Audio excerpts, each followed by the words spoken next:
नमस्कार। आज हम क्रेनियल नर्व एग्जामिनेशन को गहराई से समझेंगे। ये सिर्फ एक चेकलिस्ट नहीं है, बल्कि एक कला है जिससे हम मरीज की दिमागी हालत को समझ सकते हैं। तो सवाल ये है कि आखिर ये 12 नसें हमें दिमाग के राज कैसे बताती हैं। सोचिए, ये एग्जामिनेशन एक तरह की क्लिनिकल जासूसी है। हर एक टेस्ट, हर एक रिस्पॉन्स एक सुराग है जो हमें मरीज की असल समस्या तक ले जाता है। तो ठीक है, चलिए शुरू करते हैं। मान लीजिए हम एक बेड साइड राउंड पर हैं। हमारे मरीज 45 साल के हैं और उनकी शिकायत है सिरदर्द और धुंधली नज़र की। तो हम शुरुआत कहाँ से करेंगे? ये केस स्टडी पूरी एग्जामिनेशन के दौरान हमारे लिए एक गाइड की तरह काम करेगी।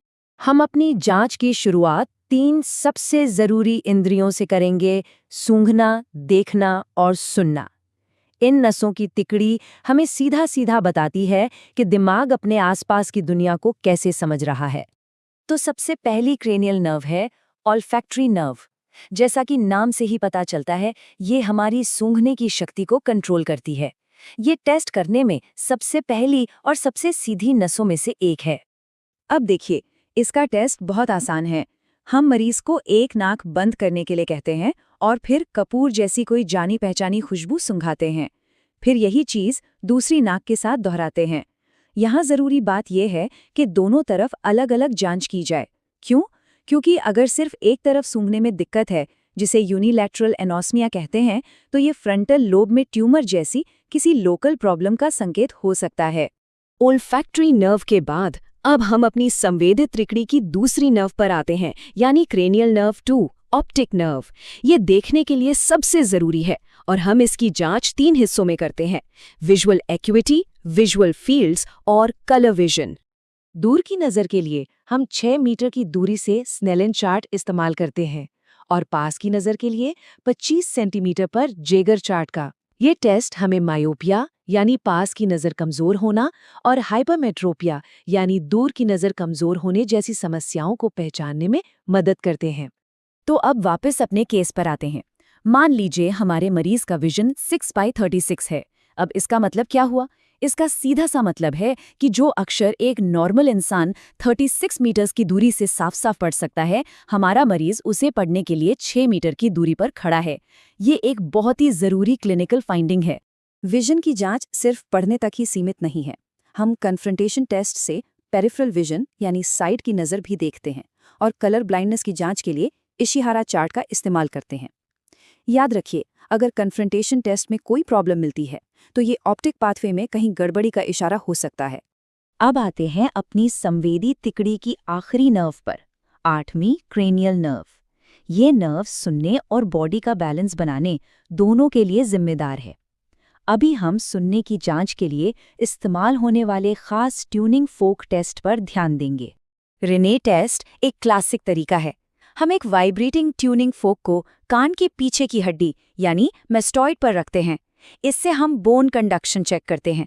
जब मरीज को आवाज आनी बंद हो जाए तो हम फोक को उठाकर कान के पास ले आते हैं। इससे एयर कंडक्शन चेक होता है। तो हम सीधे सीधे हवा और हड्डी से आवाज जाने की क्षमता की तुलना कर रहे हैं। तो अब इसका मतलब क्या है? देखिए, normally air conduction bone conduction से बेहतर होता है। अगर बोन कंडक्शन बेहतर है तो ये कंडक्टिव हियरिंग लॉस का संकेत है। और वेबर टेस्ट में नॉर्मली आवाज़ बीच में सुनाई देती है, लेकिन कंडक्टिव लॉस में आवाज़ खराब कान की तरफ सुनाई देगी। इसके ठीक उल्टा सेंसरी न्यूरल हियरिंग लॉस में वेबर टेस्ट की आवाज़ अच्छे वाले कान की तरफ सुनाई देती है। अब हम उन नसों के ग्रुप पर ध्यान देंगे जो एक टीम की तरह काम करती हैं: तीसरी, चौथी और छठी क्रेनियल नर्व्स। ये तीनों मिलकर आंखों की मूवमेंट और पुतलियों के साइज को कंट्रोल करती हैं। इन तीनों नसों को एक साथ जांचने के लिए हम मरीज को सिर सीधा रखकर सिर्फ आंखों से हमारी उंगली को फॉलो करने के लिए कहते हैं।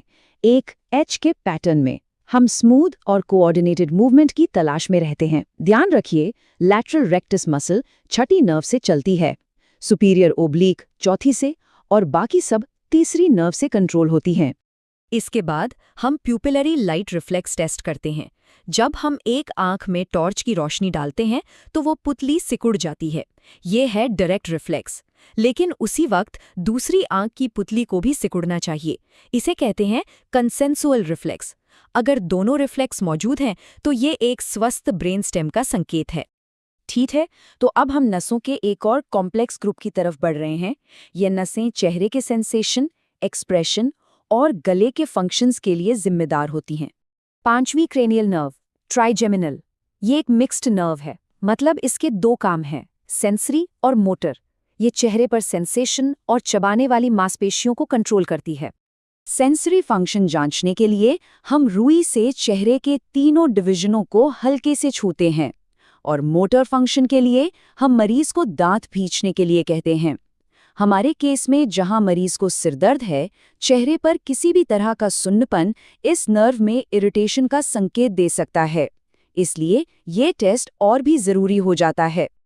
अब 7वीं नर्व यानी फेशियल नर्व, इसके लिए हम मरीज से चेहरे के कुछ एक्सप्रेशन बनाने को कहते हैं। माथे पर सिलवटें डालना, आंखें जोर से बंद करना, दांत दिखाना और गाल फुलाना। यहाँ एक बहुत जरूरी क्लिनिकल पॉइंट है, इसे ध्यान से समझिए। अगर स्ट्रोक जैसा कोई अपर मोटर न्यूरॉन लीजन है तो माथे की मांसपेशियां काम करती रहती हैं, लेकिन बेल्स पाल्सी जैसे लोअर मोटर न्यूरॉन लीजन में चेहरे का पूरा एक साइड ही प्रभावित हो जाता है। अब आते हैं 9वीं और 10वीं क्रेनियल नर्व्स पर। इन दोनों को हम अक्सर साथ में ही टेस्ट करते हैं, क्योंकि इनके काम जैसे निगलना और बोलना एक दूसरे से बहुत करीब से जुड़े हुए हैं। हम मरीज को आहा बोलने के लिए कहते हैं और यूवुला को देखते हैं। उसे सीधा ऊपर उठना चाहिए। हम गैग रिफ्लेक्स और निगलने की क्षमता भी जांचते हैं। अगर यूवुला एक तरफ भाग रहा है तो ये दूसरी तरफ की वेगस नर्व में प्रॉब्लम की ओर इशारा करता है। और अब हम अपनी परीक्षा के आखिरी पड़ाव पर हैं। अब हम क्रेनियल नर्व्स की आखिरी जोड़ी पर ध्यान देंगे, जो गर्दन और जीभ के जरूरी मोटर फंक्शंस को कंट्रोल करती हैं। ये काफी सीधा है। 11वीं नर्व, एक्सेसरी के लिए हम मरीज को कंधे उचकाने और सिर घुमाने के लिए कहते हैं, और हम हल्का सा दबाव डालकर उनकी ताकत जांचते हैं। 12वीं नर्व, हाइपोग्लॉसल के लिए हम मरीज से जीभ बाहर निकालने के लिए कहते हैं। अगर जीभ एक तरफ मुड़ती है तो यह उसी तरफ की हाइपोग्लॉसल नर्व में लीजन का संकेत है। इसे याद रखने का एक आसान तरीका है, जीभ कमजोर तरफ के घाव को चाटती है। तो इसी के साथ हमने सभी 12 क्रेनियल नर्व्स की जांच पूरी कर ली है। लेकिन याद रखिए, ये एग्जामिनेशन यहीं खत्म नहीं होता। ये एक क्लिनिकल मैप की तरह है। हर फाइंडिंग एक निशान है, जो हमें मरीज की असल समस्या को समझने और आगे क्या करना है, ये तय करने में मदद करता है। तो अब इसके निष्कर्ष आपको कहाँ ले जाएंगे? बस यहीं से क्लिनिकल रीजनिंग की कला शुरू होती है।